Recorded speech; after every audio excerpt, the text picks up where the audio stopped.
अस्सलाम वालेकुम। आज सेरिब्रम का पार्ट 2 है। इसमें हम ब्रॉडबैंड एरियाज़ को डिस्कस करेंगे। पिछले लेक्चर के अंदर हमने सेरिब्रम को डिस्कस किया था, उसके इंटरनल स्ट्रक्चर को डिस्कस किया था, सल्कस और गायरस क्या होते हैं हमने ये पढ़ा था और सारे लोब्स पढ़े थे सेरिब्रम के। तो आज हम ब्रॉडबैंड एरियाज़ स्टार्ट करते हैं।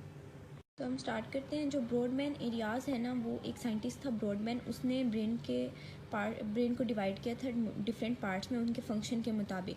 अब हमारे पास दो तरह के ब्रॉडबैंड एरियाज़ होते हैं, एक प्राइमरी एरियाज़ होते हैं और दूसरे एसोसिएशन एरियाज़ होते हैं।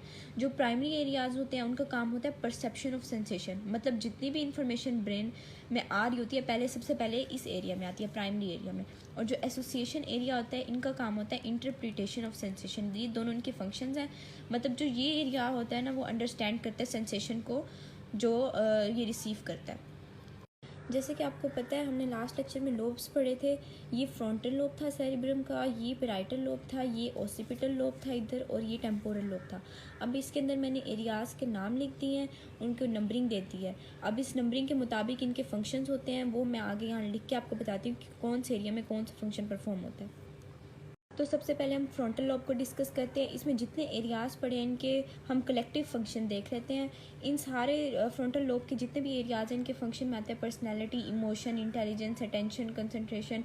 और सबसे जो इंपॉर्टेंट फंक्शन आता है ना, वो एरिया नंबर 44 और 45 का होता है, जो ब्रोकाज एरिया हम जिसे कहते हैं, और ये हमारे स्पीच में इन्वॉल्व होता है।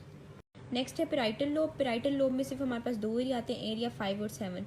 इन दोनों एरियाज़ के काम होते हैं sense of touch, pain and temperature. Mainly जो ये एरिया है ना, वो सेंसरी एसोसिएशन एरिया है, जहाँ जितनी भी सेंसरी इन्फॉर्मेशन आती है ना, ये वाला एरिया जो है ना, इसको डील करता है इस चीज़ से। जैसे सेंस ऑफ टच, पेन, जितने भी हमारे स्टिमुलस आते हैं वो सारे पैराइटल लोब में आते हैं सबसे पहले। नेक्स्ट है ओसिपिटल लोब, जिसमें हमारे पास एरिया नंबर 19, 18, 17 आता है। ये जितना एरिया है ना, ये सारा विजन के लिए है। जो एरिया 19, 18 है, 17 है, यहाँ पे सारी विजन वाली इम्पल्सेस आती हैं और ये सारा विजन के लिए बना है। नेक्स्ट हमारे पास है टेम्पोरल लोब। टेम्पोरल लोब में एरिया 41 और 42 आते हैं। जो टेम्पोरल लोब है, इसका जो मेन सबसे बड़ा फंक्शन है, ये सबसे बड़ा ऑडिटरी एरिया है। यहाँ पे सारे हेयरिंग के फंक्शन होते हैं। जहाँ के फंक्शन में और भी थोड़े थोड़े काम है, जिसमें मेमोरी, ऑर्गेनाइजेशन और हेयरिंग वगैरह है इसके फंक्शंस के अंदर। और जो यहाँ पे एक और पॉइंट है, जो एरिया नंबर 22 है, हम उसको आगे डिस्कस करते हैं। एरिया नंबर 22 क्या है। अच्छा, तो जो एरिया नंबर 22 है, हम इसे कहते हैं वर्निक्स एरिया। जो ये एरिया होता है ना, वो सेंसरी स्पीच एरिया होता है। अब आप कहेंगे कि एरिया 44 और 45 भी तो स्पीच एरिया है, लेकिन इन दोनों में ये फ़र्क है कि एरिया जो 22 है वो सेंसरी स्पीच एरिया, और जो 44 और 45 है वो मोटर स्पीच एरिया है। जो ये एरिया है वो सेंटेंस बनाने के लिए, सोचने के लिए मदद करता है, और ये इसे आगे प्रोसीड करता है बोलने में। तो ये दोनों मिलके स्पीच का फंक्शन परफॉर्म करते हैं। तो चलें एक बार हम रिवाइज़ कर लेते हैं कि हमने आज क्या पढ़ा है। जो हमारे ब्रॉडबैंड एरियाज़ हैं वो प्राइमरी, उसको हम डिवाइड करते हैं दो एरियाज़ में, प्राइमरी एरियाज़ और एसोसिएशन एरियाज़। जो प्राइमरी एरियाज़ हैं वो परसेप्शन ऑफ सेंसेशन के लिए यूज़ होते हैं, मतलब सेंस करते हैं किसी तरह की भी परसेप्शन को। और जो एसोसिएशन एरियाज़ हैं वो इंटरप्रिटेशन ऑफ सेंसेशन करते हैं। अब जो हमारे चार लोब्स हैं उनके डिफरेंट फंक्शन है। इसमें नंबरिंग दी हुई है, आपने इन नंबर्स के मुताबिक यहाँ फंक्शंस लिखने हैं।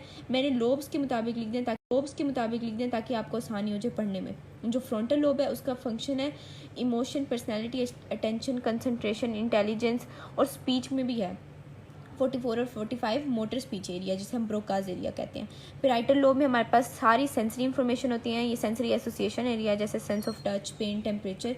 और जो ओसिपिटल लोब है वो उसके अंदर हमारे पास विजन के फंक्शन आते हैं। 19, 18 और 17 हमारे लिए विजन का काम करते हैं। और जो टेम्पोरल लोब है इसके अंदर मेमोरी, हेयरिंग और ऑर्गेनाइजेशन है। हेयरिंग का जो फंक्शन है ये मेन सबसे बड़ा ऑडिटरी एरिया है जो हेयरिंग का फंक्शन परफॉर्म करता है। अब बच गया एरिया नंबर 22 जो हमारे पास वर्निक्स एरिया है। ये हमारे पास सेंसरी स्पीच एरिया है जो सेंटेंस बनाने में हेल्प करता है, जिसे हम वर्निक्स एरिया कहते हैं।